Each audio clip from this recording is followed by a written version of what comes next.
So you're having trouble with hunger. You followed the tips in my other video, which I'm going to link to, about practical ways to beat hunger and take your mind off of overwhelming hunger. But you're at a moment where you feel like you just cannot survive. You're going to say, I can't think of a single reason why I need to keep going right now. You're about to fall off that proverbial wagon. Well, hold on just a minute. Try this. It's a 3-step visualization exercise. Say these things out loud, especially steps 1 and 3. Number 1, I can have this, but just not now. This works with any type of food. Hold it up when you're about to cheat on it, look at it and say, I can have this, just not right now. Say that out loud, because when you say something out loud, it has a power that thinking about something and saying to yourself doesn't quite have. Number 2, am I willing to endure the inconvenience and possible disappointment of buying, preparing, and eating this? Again, am I willing to endure the inconvenience and possible disappointment of buying, preparing, and eating this? Now, here's the visualization exercise. Think about whatever it is you're going to cheat with.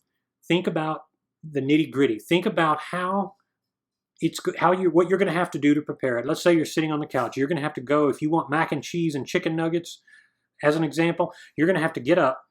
When it's not your meal time, you're going to have to go in there, you're going to have to prepare it. You're going to have to get out the ingredient, you're going to have to wash your hands, get out the ingredients, get out all the pots and pans, you're going to have to cook it. Then you're going to have to, when you're done, you're going to have to put it in the sink, put it in the dishwasher. Think about every step and make it as real as you possibly can. Go way out of your way to hammer the point home. Now, if what you're going to cheat with is not at home, if it's something, let's say you want to go out and get a pizza and just cheat. Think about this. Think about the fact that you're going to have to call. You're probably going to have to wait on hold. You're going to have to order it.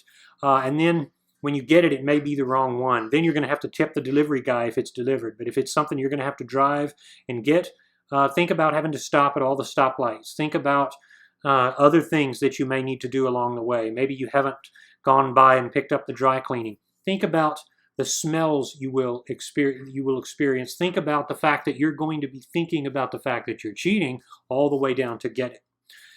Wanting something is sometimes better than having something. And think about this. Think about the fact that when you get it, it may, and most splurges are this way. Once you go to splurge, and in a cheat context, when it's not a splurge day, you're going to be miserable because your food was never going to be as good. You ever gotten that? You ever had something where you got a food and then it didn't turn out to be as good as you wanted it to be? That happens all the time. And then number 3, the step 3, am I willing to deal with the overwhelming guilt that eating this will create? Ask that question out loud and then 3 times, and then answer it 3 times. Am I willing to deal with the overwhelming guilt that eating this will create? Yes. Am I willing to deal with the overwhelming guilt that eating this will create? Yes. Am I willing to deal with the overwhelming guilt that eating this will create? Yes. If the answer is yes out loud 3 times, guess what? You're not going to be very strong. You're obviously not ready to be serious about your commitment. So go ahead and eat, pig out. Don't worry about a thing. If, on the other hand, you can say those things out loud and realize that you have total control. And by the way, every time you're about to jump off that deep end of, I don't care right now, I've got to binge, I've got to splurge. When you're there, you have those moments of clarity when you're looking at this and you say to yourself, you know what? I can turn back. I can turn back. That's when you know you can retake control.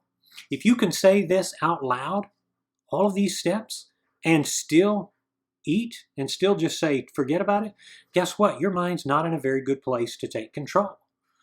Here's the point. This is a visualization exercise that helps to reinforce the fact that the chain is only as strong as its weakest link. I know people that have heard me talk a while have heard me say that.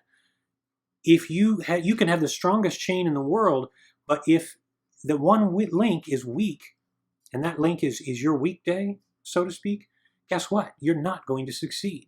So visualize every step of the way. I can have this, just not now. Wait till your next meal. Wait till your one meal comes around and you can have whatever it is you're wanting legitimately. Am I willing to endure the inconvenience and possible disappointment of buying, preparing, and eating this? Visualize every single solitary step of preparing, going to get, and visualize the fact that you're probably not going to like it as much, especially the fact that step 3 comes along and you're going to be overwhelmed with guilt. Am I willing to deal with the overwhelming guilt that eating this will create? Be able to answer yes 3 times.